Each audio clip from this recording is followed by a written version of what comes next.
Hello, नमस्ते। Money line investment and finance में आपका बहुत बहुत स्वागत। जो शेयर इन्वेस्टमेंट फाइनेंस आपको होल्ड करना है वो होल्ड कीजिए। Money line investment and finance की टीम से आपको बहुत बहुत नमस्कार, सत श्री अकाल। और सभी को यही पूछते हैं कैम छो 2021 के हिसाब से जो चल रहा है मार्केट का माहौल, उसके अंदर जिस तरह हमें आगे बढ़ना है, आगे बढ़ने के लिए जो आगे आगे वर्किंग करना है उसके बारे में हम आपको बात करेंगे। आओ प्रभु से हम दुआ मांगे, ज़िंदगी जीने की अदा मांगे, अपनी खातिर तो बहुत मांगा है, आओ आज सबके लिए भला मांगे। तो अपनी हेल्थ वेल्थ का ध्यान रखते हुए इन्वेस्टमेंट कीजिए। टाइम के हिसाब से जो इन्वेस्टमेंट करना है तो उसके लिए आपको मनी लाइन इन्वेस्टमेंट देखने के लिए बहुत बहुत आभार। आपको हमारा मनी लाइन इन्वेस्टमेंट यही बताएगा कि आप कैसे ग्रोथ कर सकते हैं, आप अपने पैसे को कैसे डेवलपमेंट विकास में लगा सकते हैं और उसको विकास करके आप अपने पैसों का कैसे ग्रोथ पाके सेटिस्फाइड होके लाइफ बिता सकते हैं। तो इस तरह आपका जो फंड है उसको बढ़ाइए। एक निवेश के समय के साथ अपने मूल्य को बढ़ाने के लिए आज पूंजी का उपयोग करना शामिल होता है। एक निवेश के लिए समय, धन, प्रयास आदि के रूप में काम करने के लिए पूंजी लगाने की आवश्यकता होती है ताकि भविष्य में मूल रूप से लगाए गए भुगतान की तुलना में अधिक भुगतान की उम्मीद की जा सकती है। तो जिसमें बॉन्ड, स्टॉक, अचल संपत्ति, व्यवसाय, अन्य उदाहरण से हम लोग शामिल हैं। उसके अंदर आप जो इन्वेस्टमेंट किसी भी माध्यम या तंत्र को संदर्भित कर सकते हैं। तो जो इन्वेस्टमेंट करना है, कहाँ पे अच्छी तरह से करना है, किस हिसाब से करना है, तो आजकल लोग स्टॉक मार्केट में इन्वेस्टमेंट कर रहे हैं। स्टॉक मार्केट में भी अलग अलग रास्ते हैं, जैसे फ्यूचर ऑप्शन, आईपीओ, करेंसी और अपने डॉलर्स, फॉरेक्स। और स्टॉक मार्केट में मोस्टली होता क्या है, सेल करना, बाय करना, बाय करना, सेल करना। पर कहाँ करना है, कैसे करना है, स्टॉक मार्केट में अलग अलग सीढ़ियाँ है, कौन सी सीढ़ियों पे अलग अलग पैसे लगाना है, तो उस हिसाब से हम लोग आपको बताएंगे। मोस्टली जो इन्वेस्टमेंट का टर्म्स होता है तो वो टर्म्स का आपको वर्कआउट करेंगे, तो वो आप टर्म जान के पाएंगे कि हमारे पास पैसा का एक बीज आ गया है जिससे हम पैसा इन्वेस्टमेंट करके आज के डिजिटल युग में हम लोग अच्छा इन्वेस्टमेंट का बेनिफिट ले सकते हैं। और ये जो बेनिफिट का रिटर्न होगा वो एक फ्रूटफुल ही होगा। लोग यही करना है कि इन्वेस्टमेंट करना है। इन्वेस्टमेंट इसलिए करना है क्योंकि हमें भविष्य में जो प्रोजेक्ट वृद्धि होती है तो उसके आय की जो संभावना होती है वो हमें चाहिए रहती है। तो उसके हिसाब से एक इन्वेस्टमेंट वर्कआउट करना होता है।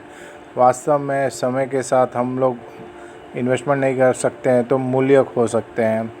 उदाहरण के लिए यह भी संभावना है कि कोई कंपनी में निवेश करेंगे तो कंपनी दिवालिया हो जाती है, तो ऐसी परियोजना में अमल नहीं किया जाता है। यह प्राथमिकता तरीका है। बचत को निवेश से अलग किया जा सकता है। बचत भविष्य के उपयोग के लिए धन जमा कर रही है और इसमें कोई जोखिम नहीं है, जबकि निवेश संभावित भविष्य के लिए लाभ के लिए धन का लाभ उठाने का कार्य करते हैं और इसमें कुछ जोखिम होता है, जैसे कि आर्थिक निवेश होता है। किसी देश या राष्ट्र के भीतर आर्थिक विकास निवेश से संबंधित होता है। जब कंपनियां और अन्य संस्थाएं ध्वनि व्यापार निवेश प्रथाओं में संलग्न होती है तो इसका परिणाम आमतौर पर आर्थिक विकास में होता है। उदाहरण के लिए यदि कोई इकाई माल के उत्पादन में लगी है तो वो एक नए उपकरण का निर्माण करती है, तो उसमें कम से कम अधिक माल उत्पादन करने की अनुमति देते हैं। इससे व्यवसाय के लिए माल कुछ उत्पादन बढ़ जाएगा तो दूसरी संस्थाओं की गतिविधियों से उसमें वृद्धि का कारण बन सकता है। तो इस तरह शेयर मार्केट है, तो शेयर मार्केट में जो इन्वेस्टमेंट करते हैं तो मोस्टली हम लोग देख रहे हैं 2002 की जो कंपनियां थी, जैसे हमारे 737 रुपये पे थी, आज वो 80,000 रुपये पे है। भारत रसायन 18 रुपये पे थी, आज वो 13,000 के भाव पे हैं। आइसर मोटर्स जो 2.5 रुपये का एवरेज पे थी, वो आज 2,500 पे हैं। तो इसी तरह बीएसई और एनएसई में अच्छी अच्छी कंपनियां हैं। तो आज उन अच्छी कंपनियों में से एक और कंपनी है जिसका नाम है एम्बर इंटरप्राइज इंडिया लिमिटेड। अंबर इंटरप्राइज कंपनी जो है वो इंडिया की कंपनी है, अंबर इंटरप्राइज इंडिया लिमिटेड, जिसके चेयरमैन हैं mister Kartar Singh, managing director है मिस्टर दलजीत सिंह, और सतविंदर सिंह, मनोज कुमार शेरावत और जसबीर सिंह जो है चेयरमैन एंड सीईओ है, और गिरीश कुमार आहूजा और सुधा पिल्ले ये कंपनी के इंडिपेंडेंट डायरेक्टर में से हैं। तो इस तरह ये कंपनी को मैनेज कर रहे हैं। और कंपनी जो है वो हैदराबाद अपना पंजाब राजपुरा में स्थित है। पंजाब राजपुरा से ये काम करती है। कंपनी का मोस्टली जो बिज़नेस है वो इलेक्ट्रॉनिक्स प्रोडक्ट का बिज़नेस है। पंजाब राजपुरा की ये ऑफिस है और पंजाब राजपुरा के इसके प्लांट भी हैं।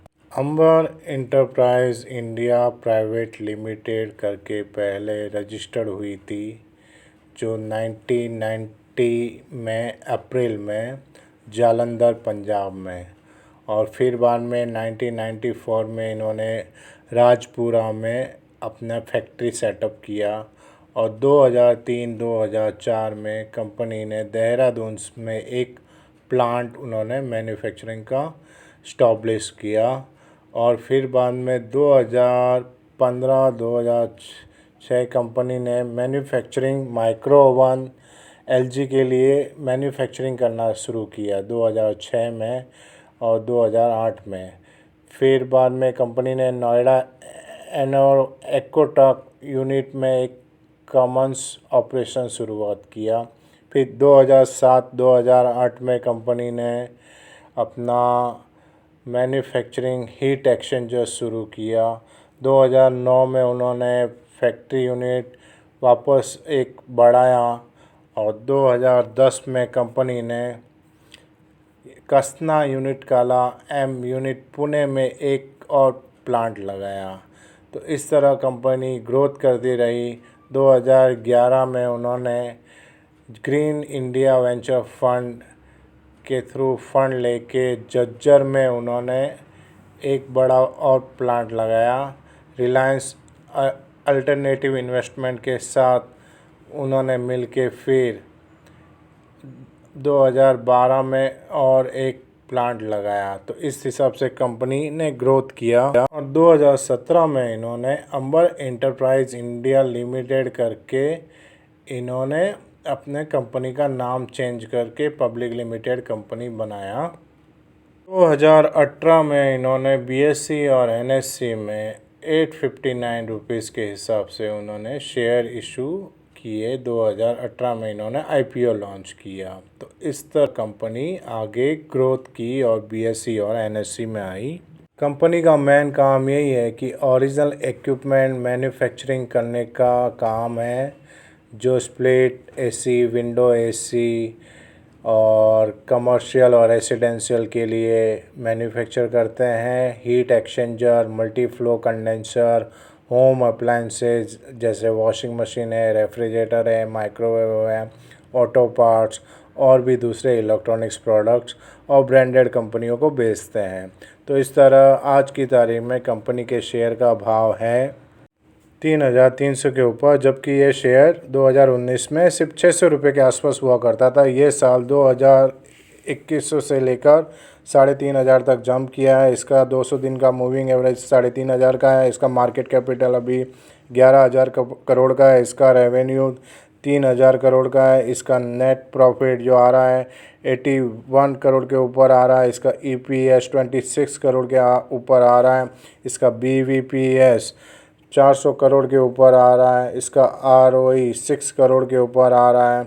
और इसके शेयर के ऊपर थोड़ा सा डेप्ट है 0.023 और इसमें प्रमोटर के पास 40% शेयर है और इसमें मोस्टली एफआईज जो हैं उन्होंने ज़्यादा इन्वेस्टमेंट किया हुआ है 30% के आसपास एफआईज इसमें एग्रेसिव है। तो बीएसई और एनएसई दोनों पे अवेलेबल है। एफआईज ज़्यादा इसमें बाइंग कर रहे हैं इसलिए 100% बाइंग का सेंटीमेंट बना हुआ है। तो इस तरह ये बीएसई और एनएसई का एक जेम्स है जो मार्केट में ख़रीदने जैसा है, जिसमें इन्वेस्टमेंट करने जैसा है। और ये एक कंपनी को नहीं, कम से कम 15 से 16 कंपनियों के साथ ये मर्ज हैं, नेशनल और इंटरनेशनल कंपनियों के साथ। और इसने कोई निगेटिव रिपोर्ट या कोई डार्क साइड रिपोर्ट कुछ भी दिखाया नहीं है। कंपनी ग्रोथ ही कर रही है। कंपनी 1990 से प्राइवेट लिमिटेड में थी, पर 2017 में इन्होंने पब्लिक लिमिटेड करके आगे ये कंपनी काम कर रही है और बेनिफिट दे रही है। तो ऐसी कंपनियों में इन्वेस्टमेंट करके हम लोग हमारे ड्रीम्स का ड्रीम होम बाय कर सकते हैं। दुनिया ग्रोथ करिए, दुनिया के साथ साथ आप भी ग्रोथ कीजिए, आप भी बेनिफिट लीजिए इन्वेस्टमेंट का और अच्छी कंपनियों में इन्वेस्टमेंट करके बेनिफिट लीजिए। और हम लोग यही चाहते हैं कि आपका इन्वेस्टमेंट का ग्राफ आगे बढ़ता रहे, ऊपर बढ़ता रहे। Money line investment and finance आप देखते रहिए। जो शेयर, जो इन्वेस्टमेंट, जो फाइनेंस आपको होल्ड करना है वो होल्ड कीजिए। और money line investment and finance का ये चैनल आप सब्सक्राइब, लाइक, कमेंट कीजिए। हम लोग उसमें और भी जानकारी देंगे जिसमें आपको बेनिफिट ज़रूर होगा। धन्यवाद।